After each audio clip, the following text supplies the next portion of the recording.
नमस्कार।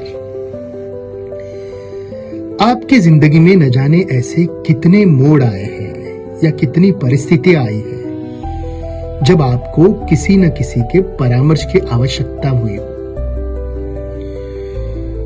कुछ परामर्श आपको निवेदन करने के उपरांत प्राप्त होते हैं, कुछ परामर्श आपको बिना निवेदन भी प्राप्त होते हैं।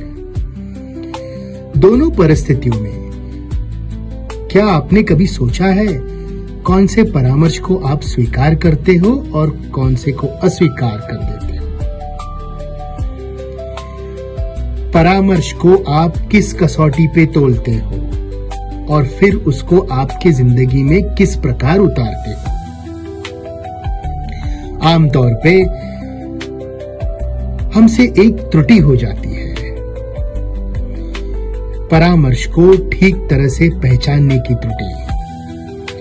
फिर आगे चल के हमको ऐसा महसूस होता है कि कोई परामर्श को हमको अस्वीकार करना चाहिए था या किसी परामर्श को हमको स्वीकार कर लेना चाहिए था, जिसके वजह से हमको अभी जिस मुसीबत में हम हैं उसमें न होते। तो भला अब आप सोचिए, आप परामर्श को किस प्रकार आकलन करते हो? सबसे बड़ी त्रुटि हमसे वो होती है दोस्तों कि हम परामर्श को परामर्श देने वाले के कसौटी पे तोलते हैं। अगर कोई इंसान हमें पसंद है तो उसका परामर्श हम तुरंत अपना लेते हैं। अगर कोई इंसान हमें नापसंद है उसका परामर्श हम अस्वीकार करते हैं।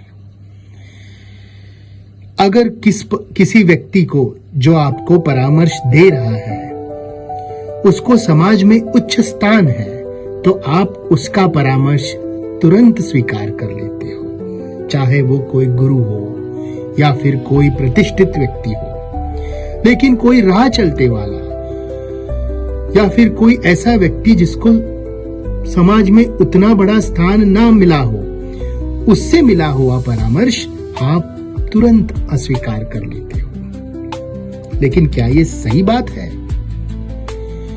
प्रथम दृष्टिकोण से आपको शायद लगे कि ये उचित है, परंतु ये उचित नहीं है। परामर्श को सही तरह से आकलन करने का एक ही मार्ग है, परामर्श और परामर्श देने वाले को भिन्न करो।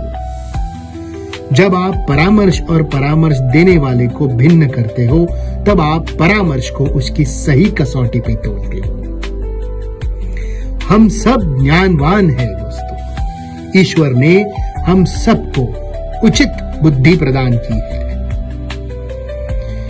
हम सब सक्षम हैं हर परामर्श को उसके कसौटी पे तोलने के लिए और किस परामर्श को स्वीकार करना है और अस्वीकार करना है ये जानने के लिए।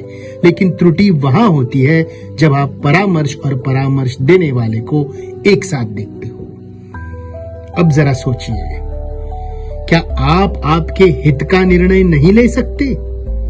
आप परामर्श तभी लेते हो जब आपको सारी चीजों का ज्ञान ना हो, लेकिन आपको एक चीज का ज्ञान तो अवश्य है, आपके हित का ज्ञान।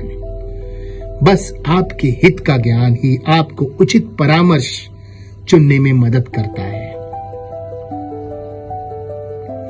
परामर्श को परामर्श देने वाले से भिन्न करने का ये तरीका ही आपको उचित परामर्श को चुनने का अवसर देगा।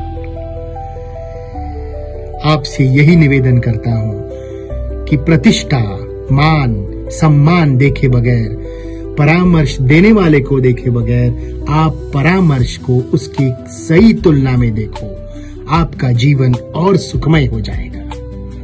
धन्यवाद।